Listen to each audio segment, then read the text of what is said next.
first Ski-Wax-O-Matic, I collected ideas from several sources and synthesized what I thought were the best ideas into my design.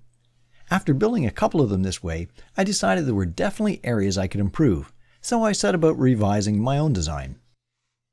The criteria for the redesign were first, to reduce the amount of wood used, and second, to make it simpler to construct and hopefully use fewer tools and thereby be faster to build than version 1.0. So, to reduce the amount of wood being used, I wanted to eliminate the big triangular bases. They added weight to the bench, which is nice when you're working on a ski, but they really use a lot more wood than necessary and make the stand heavy to transport. Half the wood of the triangular base isn't really adding any functional support to the ski quite often, so I kept the top half of the ski support essentially the same as the 1.0 and changed the base to look like this. Before I got to the two-color design using both cherry and maple, however, I'd planned to make the base look like this. I thought it would need the triangular structure for strength, but the 45-degree pivot arms are quite short, so the vertical pieces weren't really necessary for support. I also found it really difficult to cut the slot for the angle piece to fit into so that it gave me a tight fit. As a result, I planed the boards down to get rid of the slot I had cut and chiseled, and then found some thin cherry I could glue on top. I happened to have some scrap hanging around. I cut 45-degree angles on the cherry and sized them to fit the pivot arms. Once I sorted out that mess and had the cherry glued to the tops of the maple bases, I cut the rest of the pieces I needed for the project to length using the miter saw. Then I used a bandsaw to cut the top triangles that connected ski supports to the 45-degree pivot arms. The bandsaw leaves a fairly rough finish, so I used a hand plane to clean up the saw marks. Using a sharp hand plane is so satisfying. Next, I tackled the curved ski support. To do this, I laminated a piece of cherry to a piece of maple to make it thicker to support more of the ski tip curve. Is this really necessary? Probably not, but I like the two-tone color and I like the look of the curve. So I traced a curved profile from the tip of the ski and cut it on the bandsaw. Once again, the bandsaw left marks, which were quickly cleaned up using the belt sander this time.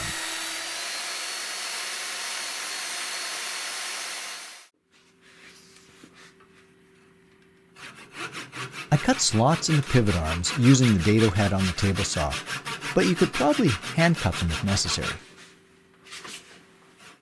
Because the pivot arms are on an angle, the slot needed to be extended on one side to allow the support triangles to pivot as much as needed. To do this, I used a dovetailing saw to cut the edges to the desired depth and then cleaned out the wood with the chisel.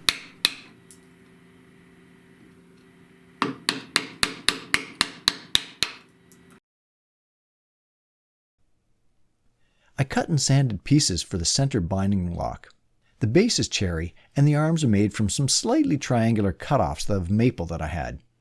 I sanded the edges, and I'll do the assembly a bit later after all the pieces have been varnished. I like to do the varnishing, before the final assembly. Now it was time to install the T-bolt for the center binding lock in the base rail. I drilled a hole at the appropriate place, put the T-bolt through the hole, and traced around it. Then I used a chisel to clear out the space so the T-bolt sits flush with the bottom.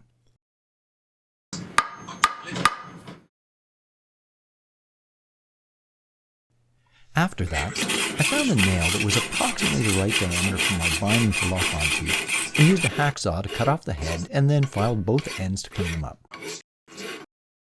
The support bases attached to the bottom rail with a T-bolt and T-track, so I had to drill a hole for the T-bolt.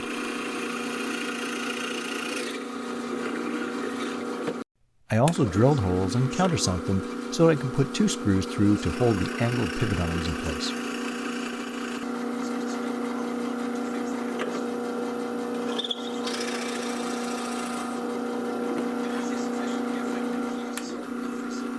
The T-track is screwed to the base rail, which required drilling holes through it and countersinking the holes as well so that the screw heads are flush, allowing the T-nuts to move over them easily.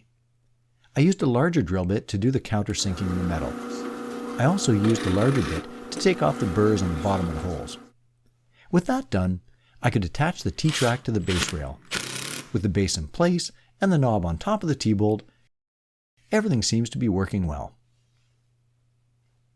With the rest of the bench coming together, it was time to assemble the binding lock.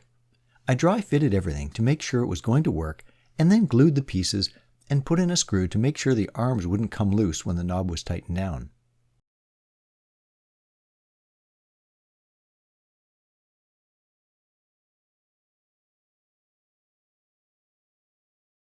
I used a tri-square to make sure the arms were 90 degrees to the base, although I suppose it only matters aesthetically.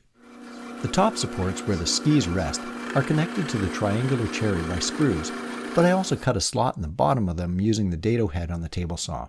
I don't know if the slot is really necessary, but I like when a joint is supported by more than just screws. This joint could also be glued instead of being screwed together, but by being screwed together it means it can be adjusted and moved if necessary to accommodate a larger or shorter ski.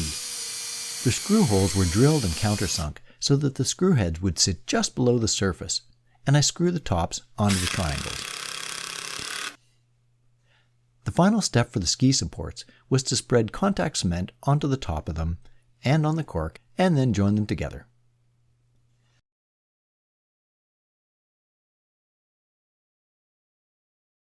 After that, all that was left to do was put everything together. A bolt with a nylon locking nut is used to join the ski supports to the pivot arms. Before I assembled everything, I finished all the wood with 3 coats of varnish that I rubbed down with number 40 steel wool to get a smooth matte finish. I know it doesn't really matter, but I love the feeling of the finish after it's been rubbed smooth with the steel wool, so even though it's not necessary, I rub it down to get a butter smooth matte finish. The final result is a bench that is similar in dimension to the previous version, but is slightly lighter and uses less wood without sacrificing any of the strength of the previous design. The ski supports can be turned around like the previous version so that they take up less space for storage, but they're easily turned back around when you're ready to start waxing your skis. The final step is to attach the bench to something with legs. This version will be bolted to a sawhorse just like the Ski-Wax-O-Matic 1.0, but it could also be clamped to a workbench such as the one I've been using to do this build.